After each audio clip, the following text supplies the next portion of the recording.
Então, já oramos, vamos iniciar o nosso estudo dessa noite.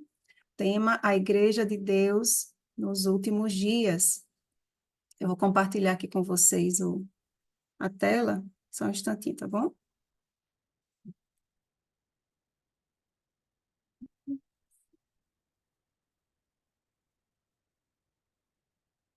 Só um instante.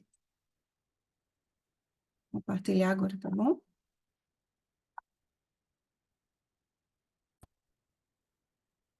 Tá todo mundo vendo? Sim. Sim.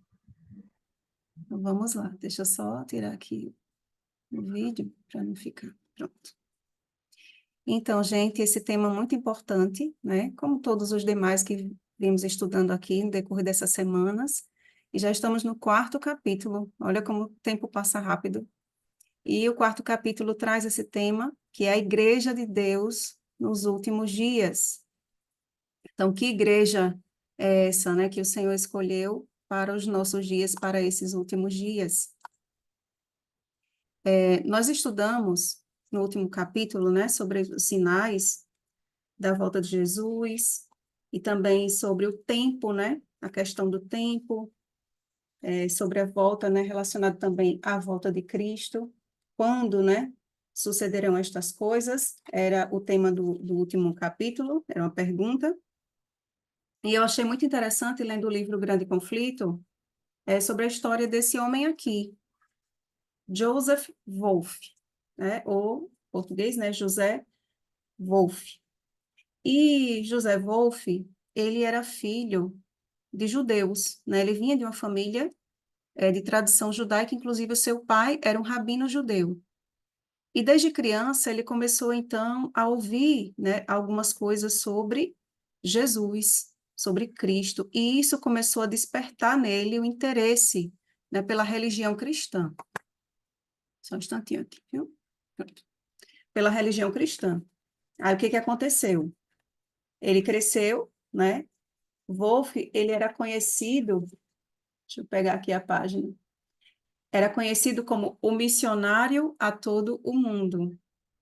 E quando ele entendeu, né, a mensagem da volta de Jesus, ele começou a proclamar a próxima vinda de Cristo em vários lugares, não só na Alemanha, né, de onde ele nasceu, mas também em lugares bem complicados no mundo, né, pelo mundo. E ele tinha uma convicção muito grande a respeito da volta de Jesus. E eu vou ler esse textinho aqui, ó, que diz assim: aos que insistiam nesta passagem, daquele dia e hora ninguém sabe, que os homens nada devem saber em relação à proximidade do advento, Wolff replicava: disse nosso Senhor que aquele dia e hora nunca deveriam ser conhecidos? Não nos deu ele sinais dos tempos, a fim de que possamos ao menos saber a aproximação de sua vinda, como alguém sabe da proximidade do verão pelo brotar das folhas na figueira? Está lá em Mateus 24, 32. E ele continua: demais, nosso Senhor não tem o intuito de dizer com isto que a proximidade do tempo não será conhecida, mas que o dia e hora exatos ninguém sabe. Pelos sinais dos tempos, diz ele, Jesus, será conhecido o suficiente para nos induzir ao preparo para a sua vinda, tal como Noé preparou a arca. Quando eu li esse texto aqui, eu disse, isso, exatamente isso, não é? Então, Wolff, ele explica aqui de uma forma bem lúdica, né, bem didática, usando ali o exemplo de Noé, né? Assim como Noé, ele preparou a arca, sabendo que viria o dilúvio. Então, nós também precisamos ter o nosso momento de preparo, né? Estarmos prontos, preparados para a vinda do nosso Senhor. E é por isso que nós estamos aqui nos reunindo, né, em torno da palavra, para estudarmos, então, a palavra de Deus. Em Apocalipse 14, do 9 ao 12, nós temos a terceira voz angélica, a terceira mensagem angélica. Vamos abrir nossa Bíblia? Apocalipse capítulo 14, versículos 9 ao 12.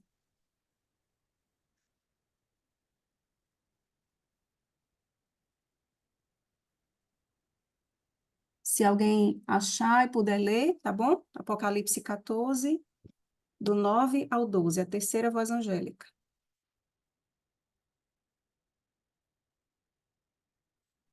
Pode ler? Pode?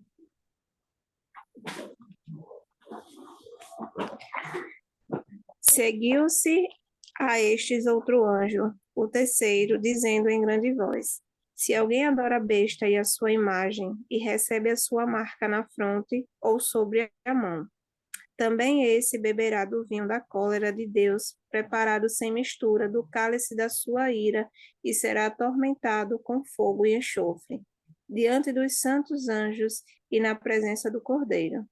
A fumaça do seu tormento sobe pelos séculos dos séculos e não tem descanso algum, nem de dia nem de noite. Os adoradores da besta e da sua imagem, e quem quer que receba a marca do seu nome. Aqui está a perseverança dos santos, os que guardam os mandamentos de Deus e a fé em Jesus. Isso, obrigada, Vanessa. Por Então, nós nada. vimos aqui, né, a diferença entre dois grupos, né? Os que adoram a besta e a sua imagem, e no final aqui diz, aqui está a perseverança dos santos, né? Ou seja, eles são perseverantes, são santos, guardam os mandamentos de Deus e a fé em Jesus. Então, aqui a Bíblia apresenta a igreja verdadeira, né? O remanescente de Deus. E aqui eu trouxe essa frase, né, de Dietrich Bonhoeffer, que diz que a graça barata, em vez de justificar o pecador, justifica o pecado. Então, infelizmente, nós temos visto entrar, né, nas igrejas, né, e muitas vezes até dentro da igreja de Deus, uma graça barata, né, um evangelho progressista, cheio de ideologias humanas e até, né, satânicas, mas nós precisamos estar firmados e bem alicerçados na palavra de Deus, na palavra de Deus. E aqui tem uma chargezinha, né? O mundanismo, né? E o inimigo, o Satanás aqui entra, aproveita que estão dando lugar. Então, infelizmente, né? Essas coisas estão entrando no meio do povo de Deus e nós precisamos estar bem atentos, com os nossos olhos bem abertos, clamando ao Senhor que pingue o colírio do Espírito Santo nos nossos olhos para que nós possamos estar atentos a isso. Deixa eu só diminuir aqui. E outra frase aqui que eu trouxe é do pastor Mark Finley, que ele diz o seguinte, ó, reavivamento sem reforma é sentimentalismo. Reforma sem reavivamento é legalismo. Reavivamento com reforma prepara um povo para a vinda de Jesus. Então, você quer conhecer a igreja verdadeira de Deus? É uma igreja que está buscando o reavivamento e a reforma. E está sendo preparada para a vinda de Jesus. Então, vamos dar início aqui ao nosso texto do livro. E o primeiro tópico, né, desse capítulo diz que o povo de Deus guarda os seus mandamentos. Deus tem na terra uma igreja que está erguendo a lei pisada a pés e apresentando aos homens o Cordeiro de Deus que tira o pecado do mundo. Então, a verdade de Deus, nós sabemos, né, conforme Daniel 7:25 e também conforme Daniel 8:12, que seria lançada por terra e o que fariam ia prosperar. Então, o Senhor precisava levantar um último movimento, um movimento profético. Queria novamente erguer a verdade de Deus, aquilo que foi lançado por terra. E eu gosto muito do exemplo de Esdras. Vamos abrir nossa Bíblia, novamente em Esdras agora. Esdras, capítulo 7, e o versículo 10.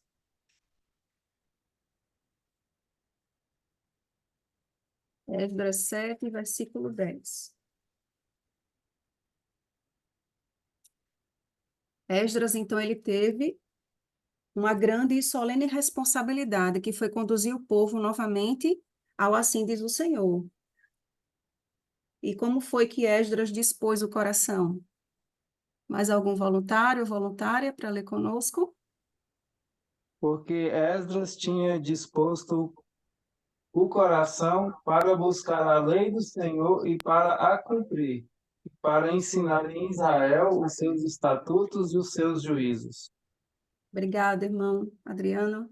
Então, a gente vê aqui, ó, 3 verbos, 3 ações de Esdras: buscar, cumprir e ensinar. Então, irmãos, para que nós possamos pregar a verdade de Deus e o evangelho eterno, né, com o poder do Espírito, nós precisamos buscar, é claro, mas nós também precisamos viver, né, aqui no verbo cumprir, para que então nós possamos ensinar. Então, esse é o caminho que o Senhor dá ao seu povo para que o evangelho seja pregado. E ela continua dizendo assim, ó: sejam todos cuidadosos para não clamarem contra o único povo que está cumprindo a descrição dada ao povo remanescente, que guarda os mandamentos de Deus e tem a fé em Jesus. Deus tem um povo distinto, uma igreja na terra. Então, em todo o tempo, na história, o Senhor sempre teve um povo para chamar de seu. Então, não seria diferente nesses últimos dias, né, quando nós estamos tão perto da volta de Jesus. Deus tem um povo distinto, Deus tem uma igreja na terra. E outro tópico diz assim, ó, que eles, né, esse povo, tem o testemunho de Jesus. Os homens poderão apresentar um ardil após o outro, e o inimigo procurará desviar as almas da verdade.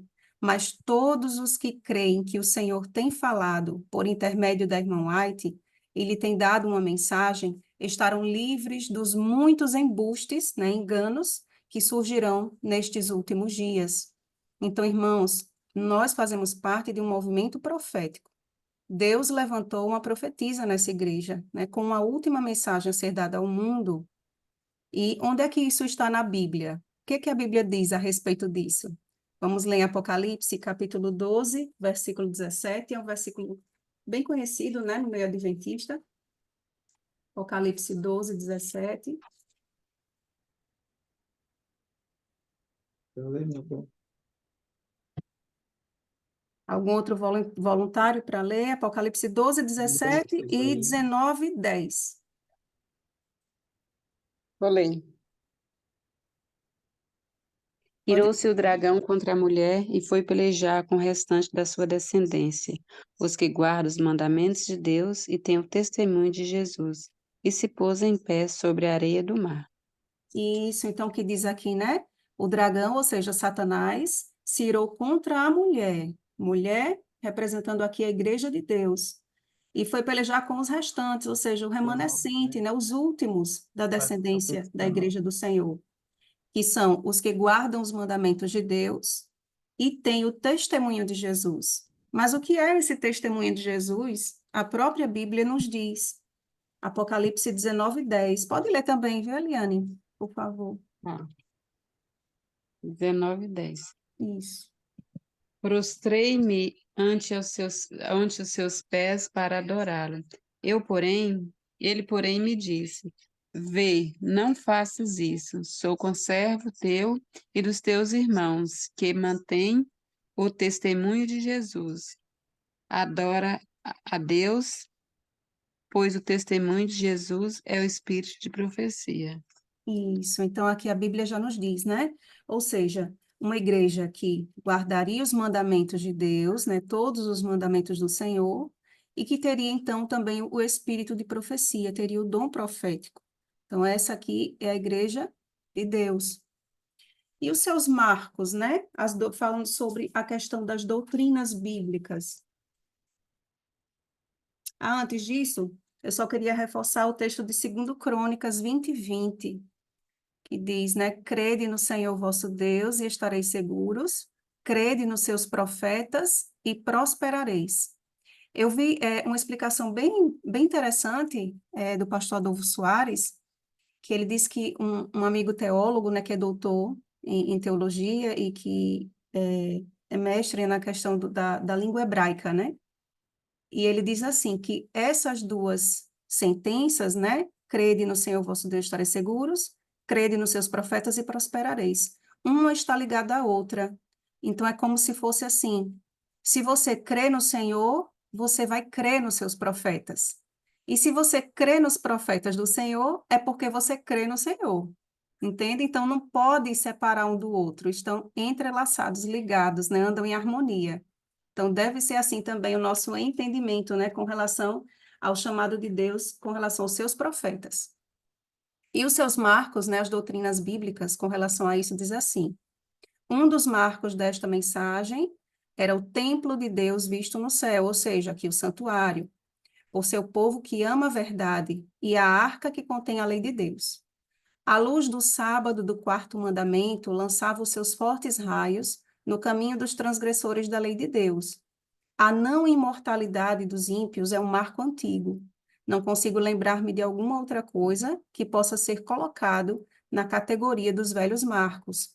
Então, ela fala aqui sobre as 3 doutrinas, né? E nós estudamos há um tempo atrás sobre a sacudidura. E nós vimos que algumas doutrinas vão ser algo que vai sacudir a igreja, né? Com relação ao santuário, muitos não crerão no santuário, na doutrina do santuário. Outros não crerão também, deixarão, né, de guardar o sábado bíblico. E também outros terão muita dificuldade de aceitar a mortalidade da alma, né? Irão para o outro lado, né, aceitando a imortalidade da alma. Quando a Bíblia diz que a alma que pecar, essa morrerá. Então, nós sabemos que nós não temos uma alma, mas nós somos uma alma vivente. Então, através dessas 3 doutrinas aqui, haverá uma grande sacudidura no meio do povo de Deus. Por isso que nós precisamos estudar e estar com a nossa mente bem alicerçada, fundamentada, né, na palavra de Deus. Missão especial dos adventistas do 7º dia. Qual é a missão? O Senhor nos tornou os depositários de sua lei. Ele confiou-nos a sagrada e eterna verdade, que deve ser transmitida a outros em fiéis advertências, repreensões e encorajamento. Aqui eu lembro até do texto de Paulo a Timóteo, né? Quando ele diz: prega a tempo, fora de tempo, quer seja oportuno, quer não, repreende, né? Exorta com toda longanimidade e doutrina. Então, nós Rosana, precisamos estar sempre atentos. Alguém falou? Eliane. Oi, Eliane. Eu queria te fazer uma pergunta. Certo. Um dia desses eu assisti uma pregação de um pastor falando que todos nós temos espírito de profecia. Quem é testemunha tem o testemunho de Jesus. Aí ele fala que Ellen White, ela tem o dom profético e o espírito de profecia. Você pode explicar um pouco sobre isso? Eu E não ele usou entendi bem. justamente esse Sim. versículo Ele que disse que todos têm o dom profético, no caso. não, todos têm o espírito de profecia, que todos que acreditam em Jesus, têm o testemunho de Jesus, têm espírito de profecia. E Ellen White, ela tinha o espírito profético e o espírito de profecia. Ele usou até esse verso que eu acabei de ler para dizer só um momento, deixa eu dar uma olhadinha aqui para mim falar. Os que guardam os mandamentos de Deus e têm o testemunho de Jesus, não é isso? É, aí ele usou até essa passagem aqui que fala assim que João prostei-me ante Isso, os seus pés para adorá-lo. Ele, porém, me disse: Vê, não faças isso, sou conservo teu e dos teus irmãos. Então, os irmãos de João eram quem? Todos os cristãos. isso. E aí fala que mantém o testemunho de Jesus, adora a Deus, pois o testemunho de Jesus é o espírito de profecia. Aí ele fala, eu usei isso aqui para dizer que, que mantém o testemunho de Jesus, todos então teriam o espírito de profecia. E eu fiquei muito confusa com essa pregação. Liane, eu nunca ouvi isso não, sabe? E nunca li a respeito Hum, disso em nenhum lugar. O que eu sei é que a promessa de Deus, né, através de Joel 2:28, que Deus derramaria sobre toda a carne o Espírito, vossos filhos e vossas filhas, né, profetizarão, vossos jovens hum, sonharão, vossos velhos terão visões. Então, assim, chegará um momento em que o Espírito Santo, ele agirá de uma forma mais forte, né, com a chuva serôdia, uhum. e muitas pessoas vão ser levantadas, né, profetizando. Agora, a profecia, não se refere só a você falar sobre algo que vai acontecer no futuro, mas o profetizar é você pregar a palavra de Deus cheio do Espírito Santo, entende? Uhum, Só se ele falou entendi. nesse sentido, eu não sei, é porque eu não ouvi a mensagem, né? Então, Uhum, mas a gente pode ver e falar um pouquinho mais no final do estudo, tá bom? Quando eu abro ali para ok, as perguntas e respostas, tá certo? tá bom. Pronto, então vamos continuar. Então, olha, diz assim, né? O Senhor nos tornou os depositários de sua lei. Ele confiou-nos a sagrada e eterna verdade, que deve ser transmitida a outros em fiéis advertências, repreensões e encorajamento. Confiou-lhes uma obra da mais solene importância, a proclamação da primeira, segunda e terceira mensagens angélicas. Nenhuma obra há de tão grande importância. Então, olha só, o que que nós devemos ocupar, né? O nosso tempo, buscar do Senhor o maior conhecimento. Se essa obra aqui não há de tão grande importância, nenhuma obra há de tão grande importância, então nós precisamos conhecer para poder pregar, conhecer e viver a primeira, a segunda e a terceira mensagens angélicas. Precisamos buscar, né? E ter esse conhecimento. Tem algum áudio que está aberto, que tem alguma criança brincando. Se puder fechar o áudio, tá bom? Pronto, obrigada. Vamos Me põe, continuar? amor, como anfitrião, que aí eu faço a gestão aqui. Ah, tá. Peraí, viu? Só um instantinho, gente.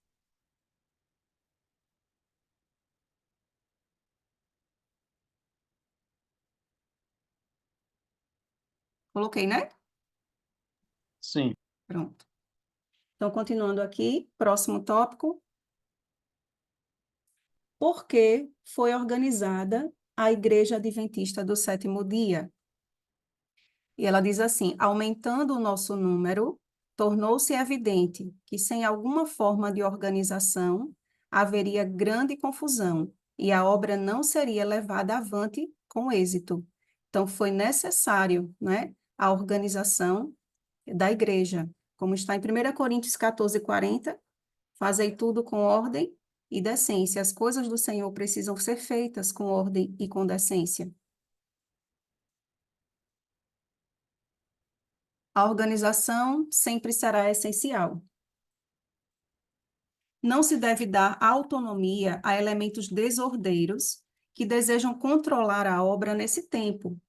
Alguns têm apresentado a ideia de que, ao aproximarmos-nos do fim do tempo, cada filho de Deus agirá independentemente de qualquer organização religiosa, mas foi instruída pelo Senhor de que nesta obra não há isso de cada qual ser independente. Viraria uma bagunça, não é verdade? Porque imaginem, da mesma forma que o Senhor, ele está levantando movimentos. Porque, irmãos, quando eu entrei na igreja, eu tinha 16 anos. E eu nunca tinha ouvido falar de reavivamento e reforma até há uns pouco mais de 10 anos atrás. Então, essa mensagem, ela começou a crescer de uma forma que, infelizmente, né, quando o Senhor ele vem com um verdadeiro reavivamento, Satanás ele desperta um falso reavivamento. Então, muitos ministérios, esses ministérios, né, que autodenominam independentes, começaram a se levantar e dizer: nós estamos pregando um verdadeiro e genuíno reavivamento. Só que a irmã White, mais na frente nós vamos ver alguns textos, um texto específico, que ela fala, né, combatendo o fanatismo. Então, nós temos que ter muito cuidado. Essa semana eu estava assistindo, alguém mandou um vídeo falando sobre a questão, né, da inundação no Rio Grande do Sul, e uma pessoa mapeando, né, todo o país, dizendo onde vai inundar, onde não vai.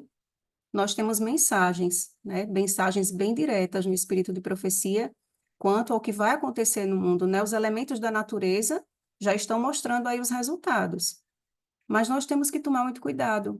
Quando eu fui olhar o canal, era uma pessoa que pregava, né, que você não deveria ir à igreja. A sua igreja deve ser na sua casa e não precisa mais você ir à igreja. e era um ex-adventista. Então, nós precisamos ter muito cuidado com essas coisas, não é? Estamos bem alicerçados na palavra, no espírito de profecia. E mais na frente nós vamos ver, né, que ela diz que não haverá outro movimento. Então, alguns movimentos que se levantam em favor, né, para se unir à igreja, são válidos, né, e são bem-vindos. Um deles, eu admiro muito, é o movimento de jovens, né, um projeto chamado GYC, que é Geração de Jovens por Cristo, é uma sigla em inglês, e eles têm essa pregação, né, sobre a questão das 3 mensagens angélicas, reavivamento e reforma, você levantar novamente a verdade presente, né, para pregar, chamar os jovens, né, para a missão realmente, missão de pregar o evangelho, e inclusive nós vamos ter um congresso, né, do GYC, agora no iniciozinho de agosto, que vai ser lá no NASP, em Engenheiro Coelho, e o tema vai ser a justificação pela fé, né, que a irmã White diz que é a mensagem do terceiro anjo. Então, é algo que a gente precisa aprender, a gente precisa entender, né, o que é a justificação pela fé. Então, irmãos, ao mesmo tempo que Deus levanta esses movimentos, né, em auxílio, em ajuda à Igreja de Deus nos últimos dias, muitos outros movimentos, tanto do lado liberal, né, diz, Deus me ama do jeito que eu sou, tanto do lado também um legalismo duro. Então, nesses extremos, o Senhor não está nem com um nem com o outro. Então, como é que a gente pode se safar, né, se salvar disso? Estando alicerçados na palavra de Deus, buscando a palavra do Senhor, buscando ao Senhor de todo o nosso coração e clamando ao Espírito Santo que nos dê, né, o equilíbrio e nos dê a sabedoria para a gente saber o lado certo e do errado.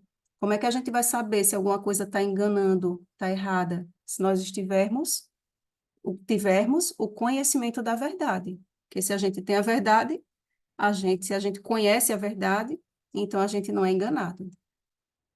E a autoridade especial da Igreja de Deus.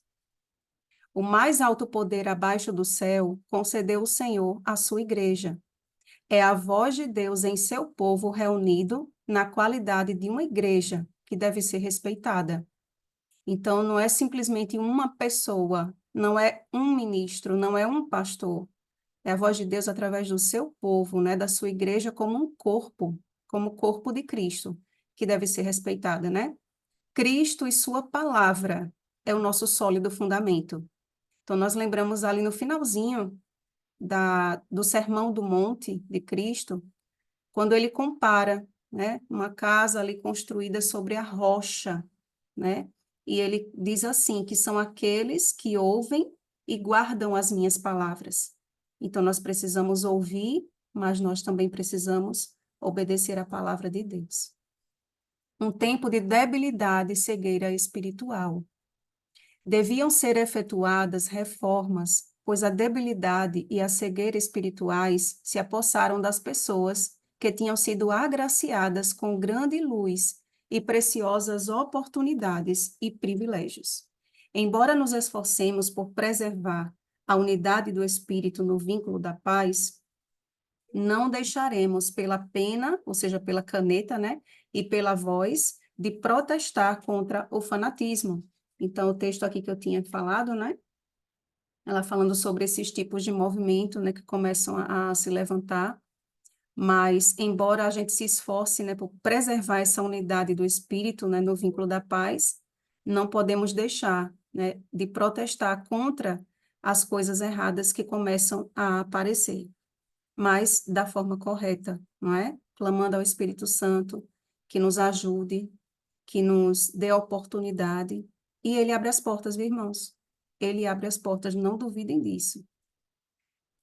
E aqui eu trouxe o texto de Apocalipse, vamos abrir nossas Bíblias no capítulo 3, versículos 14 ao 20. E aqui está uma frase dela, né, que eu achei muito impactante, que ela diz assim: a igreja está na condição laodiceana. A presença de Deus não está no meio dela. Isso é forte, né? É duro. Mas quando nós vamos para o versículo 20, a gente entende o porquê que ela falou isso aqui. Vamos ler? Apocalipse 3, do 14 ao 20.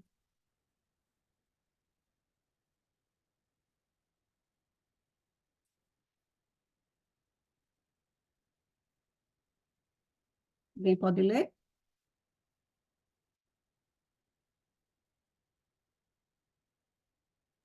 Eu posso ler. Pode ler, Ivone. Apocalipse 3, 20, né? Do 14 ao 20. Do 14 ao 20.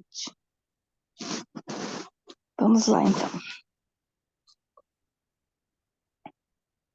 Ao anjo da igreja que está em Laodiceia, escreve: Estas coisas diz o Amém, a testemunha fiel e verdadeira, o princípio da criação de Deus. Conheço as tuas obras, que nem és frio, nem quente. Quem dera fosses frio ou quente. Assim, porque és morno, e nem és quente, nem frio, estou a ponto de vomitar-te da minha boca. Pois dizes: rico sou e estou enriquecido, e não preciso de coisa alguma.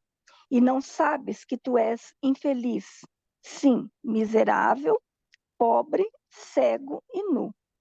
Aconselho-te que de mim compres ouro refinado pelo fogo, para te enriqueceres, vestiduras brancas para te vestires, a fim de que não seja manifesta a vergonha da tua nudez, e colírio para ungires os olhos, a fim de que vejas.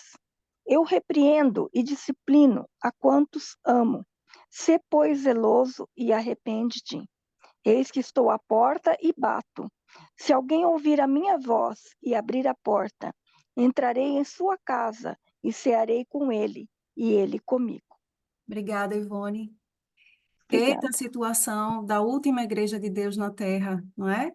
Ela é chamada de infeliz, miserável, pobre, cega e nua.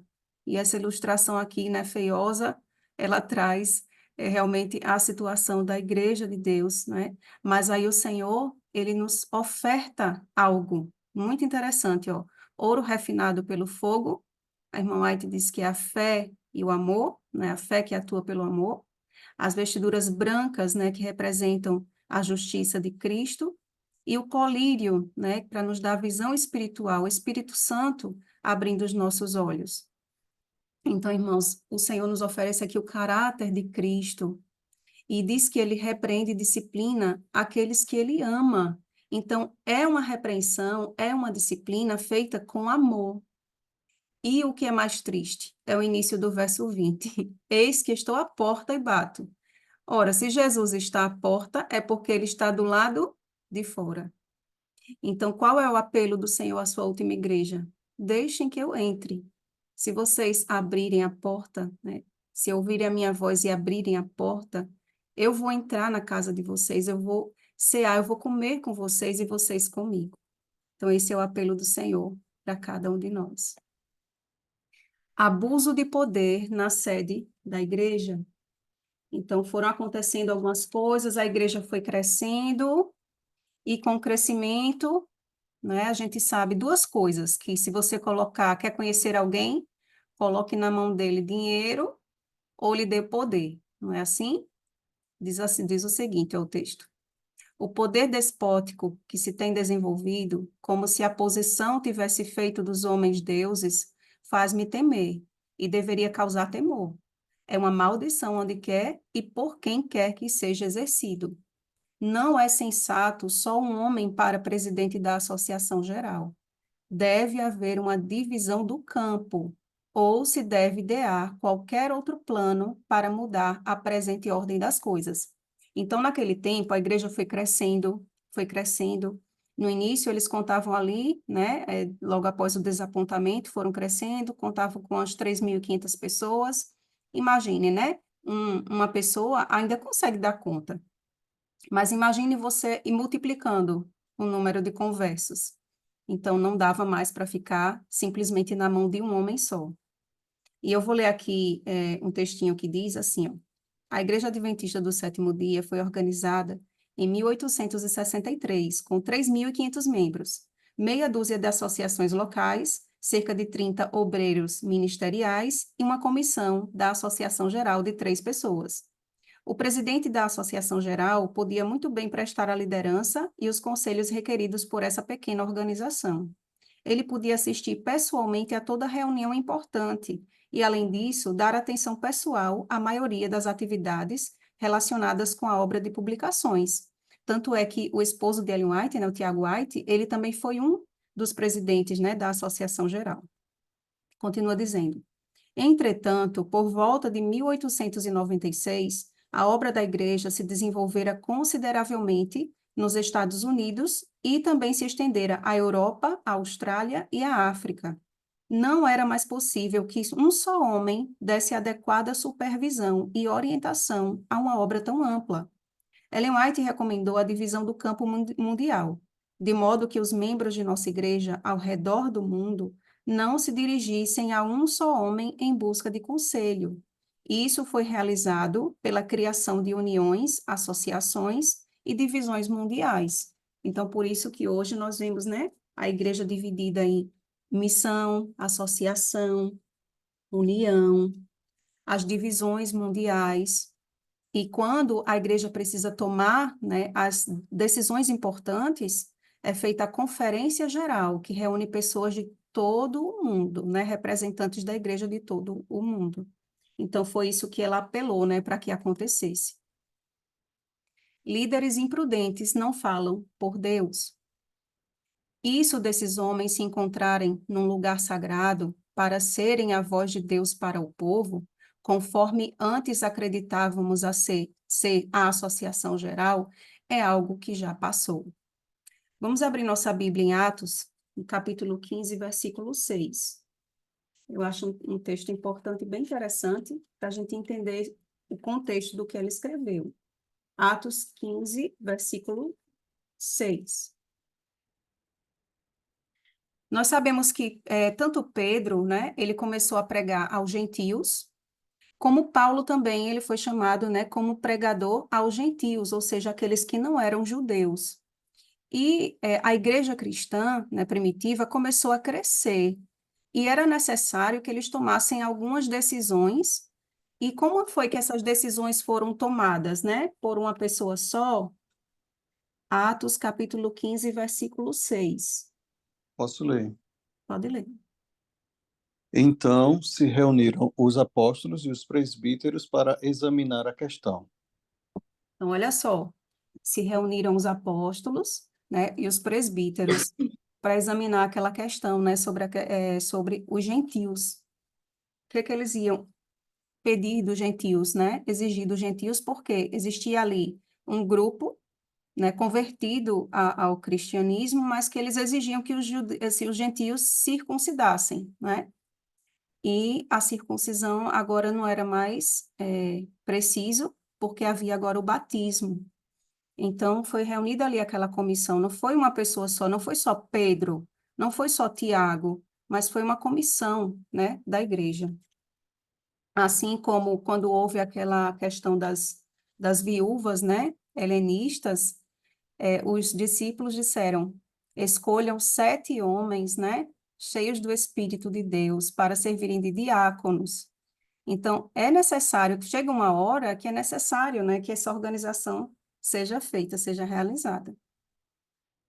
Próximo tópico diz assim, não há necessidade de uma nova denominação. O Senhor não vos deu uma mensagem para chamar os adventistas do 7º dia Babilônia e chamar o povo de Deus a sair dela. Sei que o Senhor ama a sua igreja. Ela não deve ser desorganizada ou esfacelada em átomos independentes. Não há nisto a mínima coerência. Não existe a mínima evidência de que tal coisa venha a se dar. Então, o Senhor levantou a sua igreja, a Igreja Adventista do 7º dia, com uma mensagem extremamente importante. Irmãos, nós devemos pregar a última mensagem, o último chamado de Deus a toda a terra. E não podemos perder o foco. A gente não pode perder o foco. Essa é a igreja de Deus, né? É a igreja que o Senhor levantou para falar com o mundo. E Deus porá tudo em ordem. Se a gente acha que alguma coisa está errada, o Senhor é o dono da igreja, é o Senhor da igreja. E ela diz assim, não tem Deus uma igreja viva? Ele tem uma igreja, mas esta é a igreja militante e não a igreja triunfante. Entristecemo-nos de que haja membros defeituosos, de que haja joio no meio do trigo. Embora existam males na igreja e tenham de existir até ao fim do mundo, a igreja destes últimos dias há de ser a luz do mundo poluído e desmoralizado pelo pecado. Então, irmãos, qual é a nossa parte?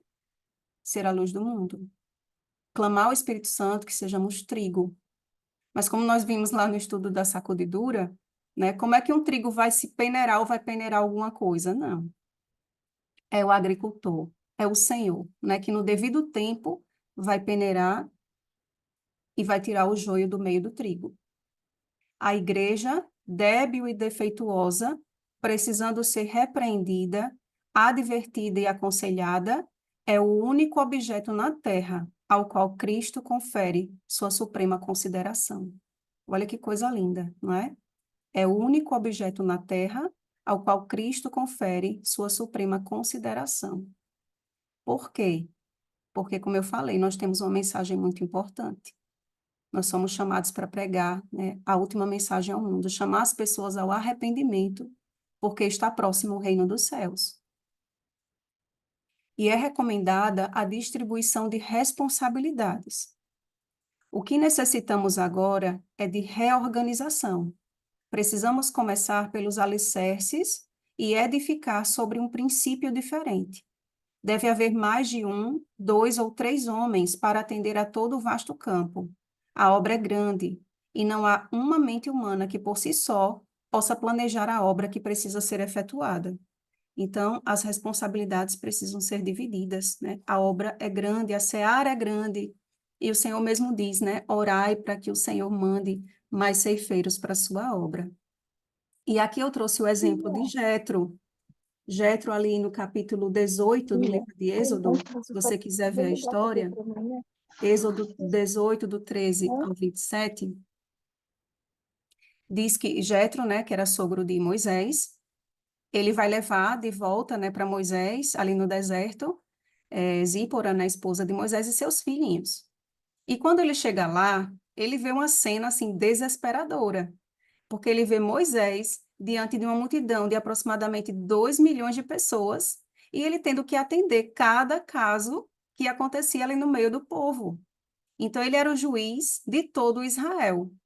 Tudo bem que ele fosse o representante, o escolhido de Deus, né, o chamado de Deus, mas Jetro, ele vem ali com a sabedoria, né, com muita sabedoria, e diz, olha, Moisés, vai acabar você desfalecendo e o povo junto.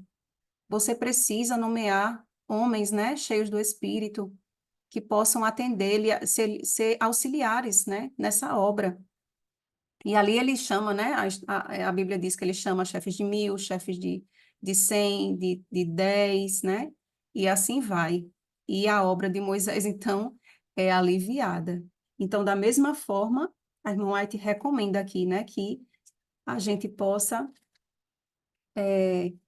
distribuir as responsabilidades. A Assembleia da Associação Geral de 1901 se mostra sensível. Os anjos de Deus têm estado trabalhando entre nós. Deus tem andado de um lado para outro nesta congregação.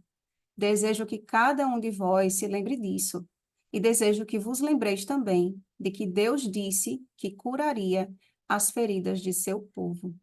Então, que bonito, né? Então, Deus tem andado de um lado para o outro entre nós.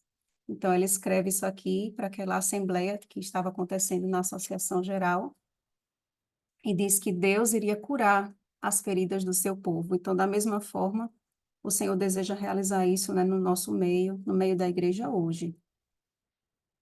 É reafirmada a confiança na organização adventista do sétimo dia. E ela diz: sou animada e beneficiada ao compreender que o Deus de Israel ainda guia seu povo e que continuará com eles até o fim. Amém. Louvado seja Deus. Então, nós, como o último Israel de Deus, né, nós podemos guardar essa esperança, essa promessa no nosso coração, de que Deus está nos guiando e que Ele vai continuar nos guiando até o fim. Como Ele prometeu, Ele nos fez o chamado, nos deu uma missão, né, ide a todo mundo, pregai o evangelho, né, batizando-os em nome do Pai, do Filho e do Espírito Santo, ensinando-os todas as coisas que vos tenho dito, e eis que estarei convosco todos os dias até a consumação do século. Então, a promessa de Cristo para a sua igreja. E aqui eu lembro de Isaías. Vamos abrir a nossa Bíblia em Isaías, capítulo 46, versículos 3 e 4. É um texto, eu acho um texto muito carinhoso do Senhor para o seu povo.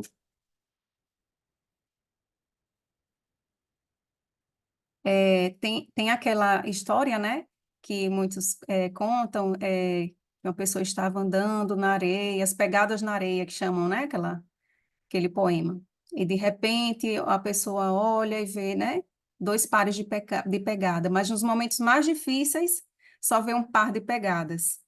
Aí a pessoa questiona, né? Mas, Senhor, o Senhor esteve comigo em todo momento e agora nos momentos mais difíceis eu só vejo um par de pegadas? E ele diz, né? Porque o par de pegadas não era seu filho, eu lhe carreguei no colo. Então, isso é bíblico, viu? Isaías capítulo 46, versículos 3 e 4. Alguém pode ler?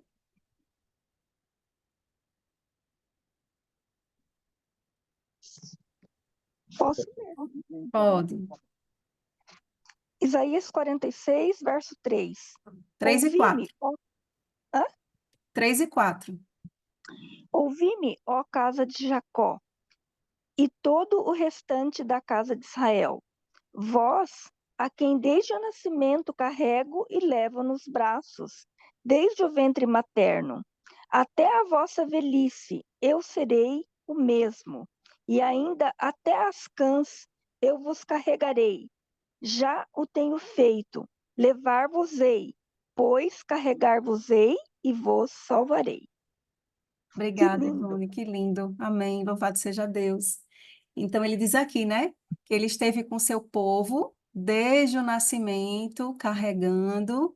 Então, ele até a velhice, né, até as cãs, até os cabelos brancos, ele continua carregando no colo. Então, nós podemos Amém. dizer que nós somos o último povo, né? Nós somos aqui o povo da velhice, o último povo, e o Senhor tem nos carregado no colo, da mesma forma que fez com o antigo Israel. Então, louvado seja Deus por isso. Quando nós não aguentamos mais, né, temos momentos de aflição, de tristeza, momentos de frustração, e muitas vezes até de indignação, né, pelas coisas que vão acontecendo, até mesmo dentro da igreja, nós possamos lembrar, né, que nós temos um Deus que está carregando a sua igreja no colo e que ele vai fazer a obra de separação, né, no tempo determinado. Então, aqui no livrinho, ele vem falando também de uma declaração de William C. White, que era o filho, né, filho mais novo ali de Ellen White, o mais novo vivo, né? Diz assim, ó: eu lhe contei, a senhora Lida Scott, como mamãe, no caso aqui Ellen White, né, considerava a experiência da igreja remanescente e falei sobre o seu ensino positivo de que Deus não permitiria que esta denominação apostatasse tão completamente que houvesse o aparecimento de outra igreja. Tem um texto da irmã White que diz também que a igreja talvez pareça que vai cair, mas ela não vai cair. Então, se a gente vê as coisas, né, acontecendo no meio do povo de Deus, nós sabemos que isso é profético. Foi profetizado a nós, né, que haveriam apostasias. Mas qual é a nossa parte? A nossa parte é permanecer firmes, né, do lado da verdade, clamar a Deus por um reavivamento espiritual na nossa vida. E é o que diz aqui esse tópico, né, o reavivamento espiritual ainda é necessário. Fiquei profundamente impressionada pelas cenas que recentemente passaram diante de mim à noite. Parecia existir um grande movimento, um trabalho de reavivamento em ação em vários lugares. Nosso povo movia-se em linha e respondia ao apelo de Deus. Olha que coisa linda, né? Eu fui ver o contexto dessa mensagem, porque aqui no o livrinho Eventos Finais é uma compilação, né, de vários textos de livros do Espírito de Profecia. E esse texto aqui veio do livro Testemunhos para Ministros, está lá na página 515. E o contexto dele foi uma carta, né, de próprio punho, escrita por Ellen White, aos que estavam reunidos ali na Assembleia Geral de 1913. Olha só, bem pertinho, né, da morte de Ellen White, apenas uns anos anteriores. Ela escreveu, né, algumas palavras de exortação, de advertência, né, com muito, você vê aqui muito amor em cada palavra. E ela fala isso aqui, né, sobre o que ela viu, que realmente a igreja ia se mover, haveria um tempo em que haveria um trabalho de reavivamento em ação em vários lugares, né? E quando ela diz que o povo movia-se em linha, quer dizer que tinha um só coração, um só pensamento, e estava respondendo ao apelo de Deus, né? Ao apelo do Espírito Santo.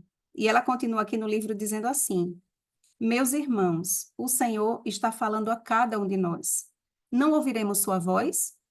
Não espervitaremos nossas lâmpadas e não agiremos como homens e mulheres que esperam a vinda de seu Senhor? O tempo atual é dos que reclamam que se comunique a luz, dos que reclamam ação. Então, irmãos, olha só, nós precisamos estar clamando e buscando, né, pela chuva serôdia, pelo batismo do Espírito Santo, para que haja um genuíno reavivamento e reforma em nossa vida, em nosso lar e também na igreja. E a irmã White diz o seguinte, ó, um reavivamento da verdadeira piedade entre nós. Eis a maior e a mais urgente de todas as nossas necessidades. Buscá-lo deve ser nossa primeira ocupação.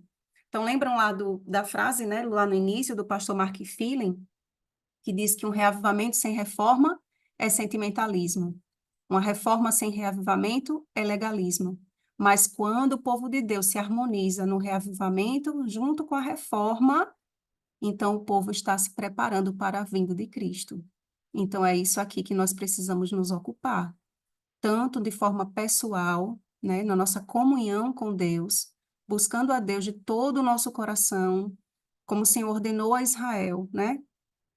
Ame o Senhor vosso Deus de todo o teu coração, de toda a tua alma, de toda a tua força, todo o teu entendimento. Estas palavras que hoje te ordeno estarão no teu coração. Então, precisa fazer parte primeiro da nossa vida, né? A conversão vem antes da missão. Como é que a gente... eu sei que eu repito muito isso, mas é didático. Como é que a gente vai apresentar alguém que a gente não conhece? Então, nós precisamos conhecer a Cristo, né? De forma pessoal, ter uma experiência pessoal com Deus. E em nosso lar, né? Isso vai refletir dentro da nossa casa e isso vai refletir também dentro da igreja. E a paciência de Deus com o seu povo é o próximo tópico. Deixa eu pegar aqui. Devemos lembrar que a igreja, enfraquecida e defeituosa como seja, é o único objeto na terra que Cristo concede sua suprema consideração. Ele vela constantemente com solicitude por ela e fortalece-a por seu Espírito Santo. Que coisa linda. Não podemos, então, perder o foco. Então, qual é o nosso foco, irmãos? Buscar ao Senhor de forma pessoal, estudo da Bíblia, estudo diligente da Bíblia, viu? Não é só uma leitura superficial. Estudar a palavra de Deus, examinar as Escrituras, né? Não simplesmente para obtermos o conhecimento teórico, conhecimento, né, bíblico, mas para podermos conhecer a Deus e a Cristo. Jesus disse: a vida eterna é conhecer a Deus e conhecer a mim. Então, nós precisamos buscar esse conhecimento que salva. E a pregação do Evangelho eterno, né? Através das 3 mensagens angélicas. Próximo tópico: Deus coopera com os que são fiéis a Ele. O Senhor Jesus sempre terá um povo escolhido para servi-lo. Quando o povo judeu rejeitou a Cristo, o príncipe da vida, ele tirou-lhes o reino de Deus e entregou aos gentios. Deus continuará lidando com cada ramo de sua obra de acordo com esse princípio. Então, olha só, Deus sempre tem um povo para servi-lo. Nos momentos de pior apostasia em Israel, o Senhor tinha um povo que o servia. Quando Elias pensou que estava sozinho, em meio a tanta apostasia ali na época de Acabe, que o Senhor disse para ele? Ei, eu levantei 7.000 joelhos que não se prostraram para beijar, né, ali a Baal. Então, da mesma forma, o Senhor nos diz, você não está sozinho. Existem os 7.000 do Senhor, né, espalhados por todo o mundo. 7.000 é um número simbólico hoje, né? E diz assim, ó, eu vou ler aqui outra parte. Quando a igreja demonstra ser infiel à palavra do Senhor, seja qual for sua posição, e por mais elevada e sagrada que seja sua vocação, o Senhor não pode mais cooperar com eles. Outras pessoas são então escolhidas para assumir importantes responsabilidades. No entanto, se estes, por sua vez, não purificarem a vida de toda a má ação, se não estabelecerem puros e santos princípios em todos os aspectos de sua vida, o Senhor os afligirá e humilhará dolorosamente, e a não ser que se arrependam, os removerá da posição que ocupam, tornando-os um opróbrio. Então, isso aqui é muito sério, não é? Fala aqui sobre a questão da Igreja de Deus, mas esse texto aqui, irmãos, é com relação a indivíduos. Então, indivíduos se levantam dentro da igreja, muitas vezes, pregando até heresias no púlpito. E nós precisamos ter muito cuidado. Se nós estivermos, por isso que o apelo é grande com relação a isso. Se nós estivermos alicerçados na palavra de Deus, no assim diz o Senhor, ninguém que se levante em púlpito algum, por mais que tenha um título de doutorado, mestrado, o que for, seja quem for, não vai conseguir enganar o povo de Deus. Então, nós precisamos estar bem atentos e alicerçados na palavra de Deus. Julgados pela luz concedida. Nas balanças do santuário, há de ser pesada a igreja adventista do sétimo dia. Ela será julgada pelos privilégios e vantagens que tem gozado. Se as bênçãos que lhe foram conferidas não a habilitarem para fazer a obra que lhe foi confiada, sobre ela será pronunciada a sentença, achada em falta. Pela luz que lhe foi concedida, pelas oportunidades dadas, será ela julgada. Irmãos, nós temos muita luz, mas nós precisamos ter muito cuidado para não cairmos na presunção de Laodiceia. Ah, estou rico e abastado, não preciso de nada mais, eu já sei de tudo. Temos que ter muito cuidado com isso, porque o Senhor disse que vai pesar na balança do santuário, de acordo com a luz que nós recebemos. Então, nós precisamos clamar ao Espírito Santo que nos use, que nos ajude, que nos perdoe, que transforme o nosso caráter. E essa deve ser uma obra diária. A menos que se arrependa e converta a igreja que agora está a levedar-se com sua apostasia, comerá do fruto de seus próprios atos até que se aborreça a si mesma. Eu já vi, irmãos, muitas igrejas quase fecharem por causa de pessoas que se levantaram com ideias erradas. Mas louvado seja Deus, porque o Senhor não permitiu que essas igrejas fossem fechadas.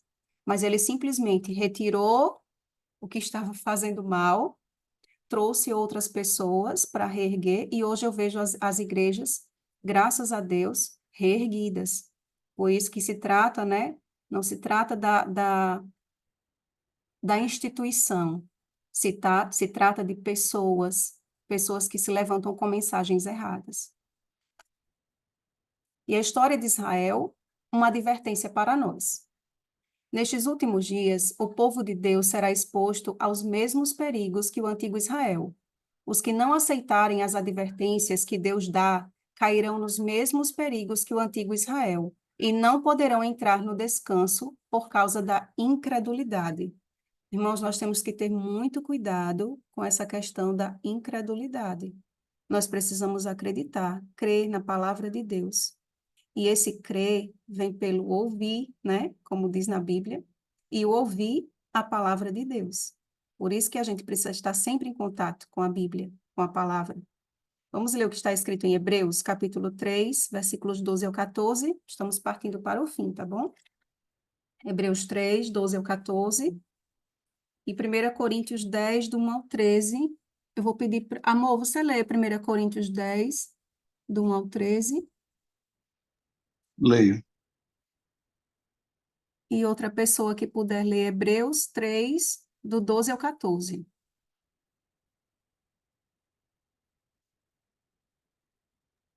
Posso ler? Pode, Vanessa.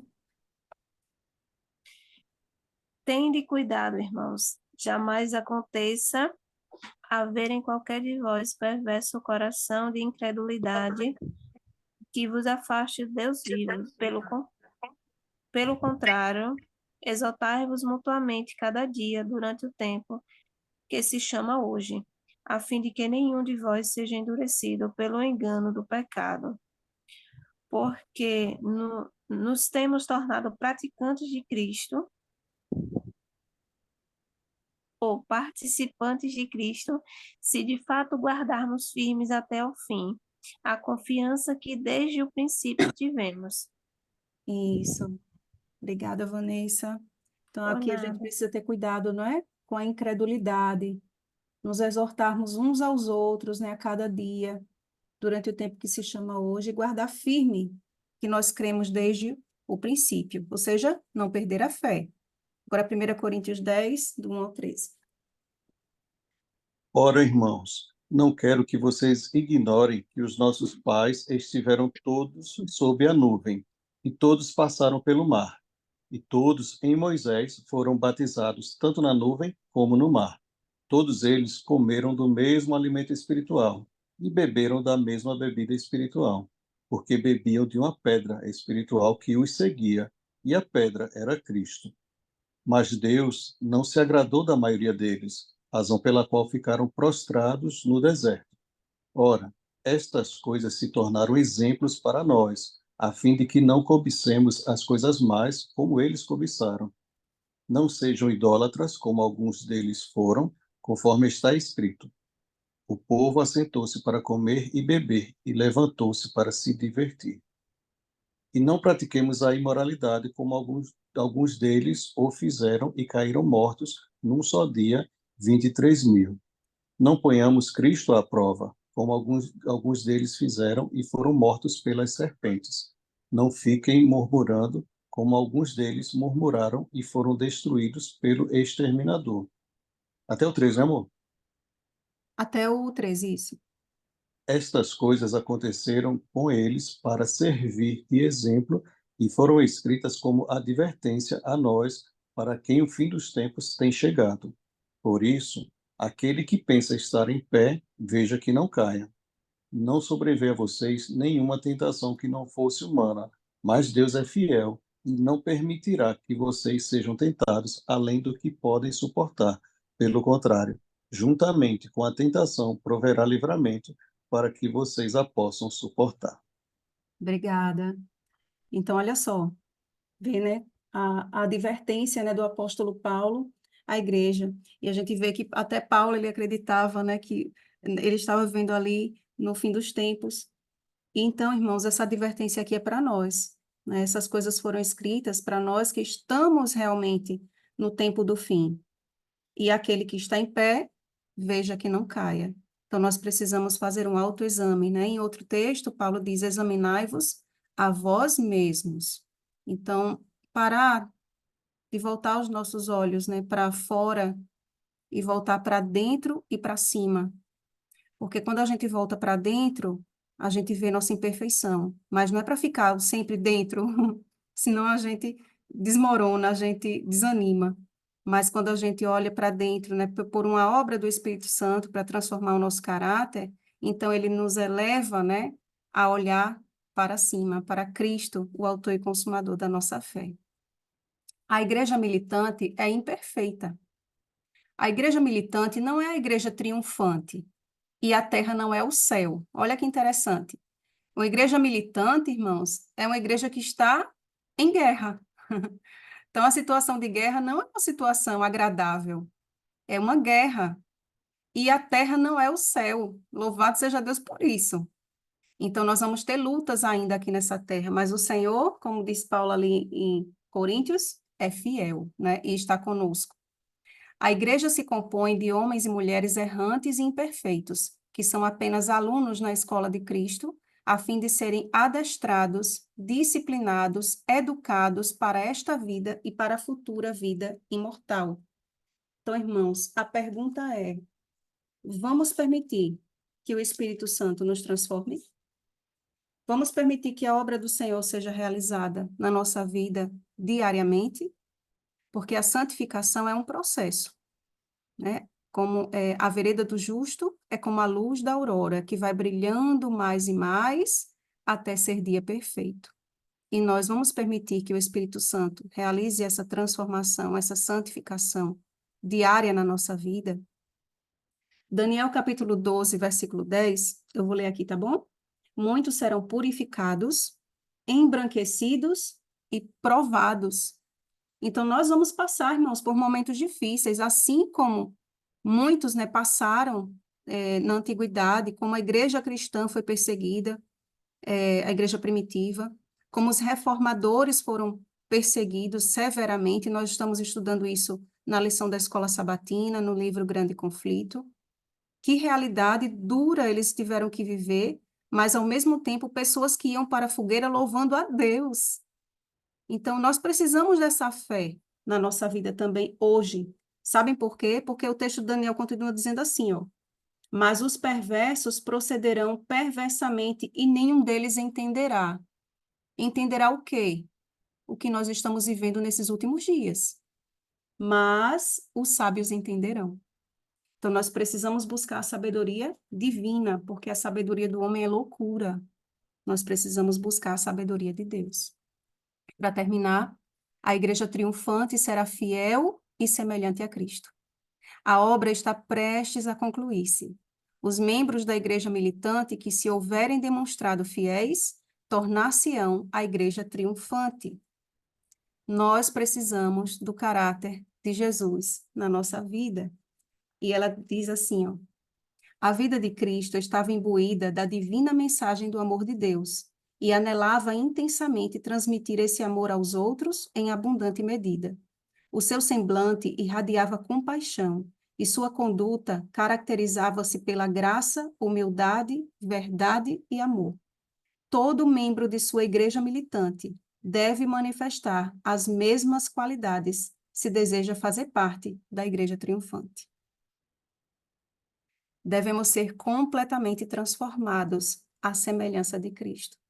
Foi Deus que começou a obra, e ele terminará a sua obra, tornando o homem perfeito em Jesus Cristo. Isso está em Testemunhos para Ministros. Então, que Deus nos ajude.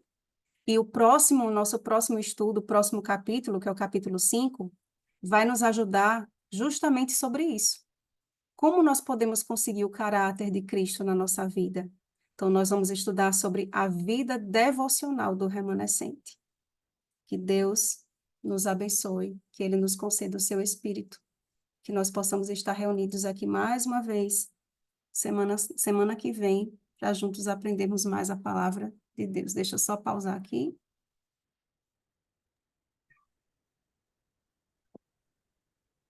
Pronto. Eu só vou dar as boas-vindas para Dani Cerqueira, a Renata Umpierres, a Bianca, acho que foram esses que entraram depois, não foi? E a Ivone, Uhum. que eu não falei lá no início. Obrigada pela participação de vocês, sejam todos bem-vindos, e que Deus continue nos abençoando e nos conduzindo, né, através da sua palavra. Vamos orar nesse momento, e depois da oração a gente abre, né, amor, para quem quiser fazer Isso. algum comentário, alguma pergunta.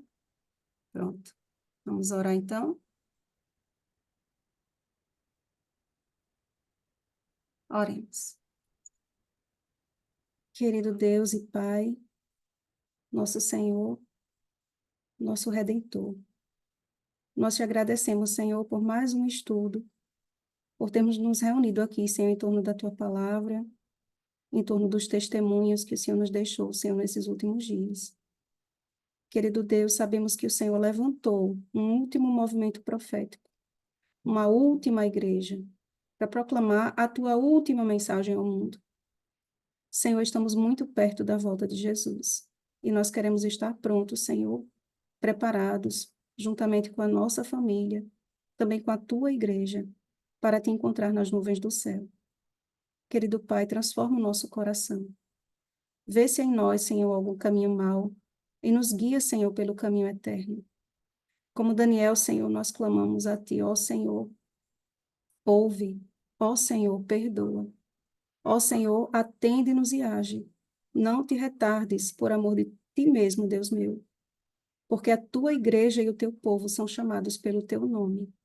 Permanece conosco, Senhor, dá-nos uma noite de bom descanso e traz-nos de volta, Senhor, conforme a Tua vontade, para o nosso próximo estudo. Bênçãos que nós te pedimos e te agradecemos, em nome de Jesus. Amém. Deixa eu só parar aqui a gravação.